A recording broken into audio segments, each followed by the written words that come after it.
Germinate হওয়া কিছু মরিচের বীজ আমি ওয়ান টাইম কাগজের এই কাপগুলোতে একটা কাপে দুটো করে দেব। একটা কাপে দুটো করে দেওয়ার পর এগুলোকে হালকা করে মাটি দিয়ে ঢেকে দেব। তো দিয়ে দিচ্ছি দুটো করে বীজ। এগুলো অলরেডি শিকড়ে এসে গেছে, এগুলা শিকড় দেখা যাচ্ছে। সো দুটো করে, একটাতে দুটো করে দিচ্ছি।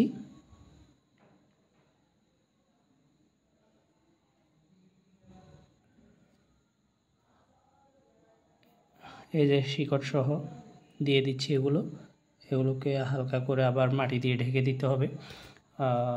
আমি হালকা মাটি দিয়ে দিচ্ছি এভাবে।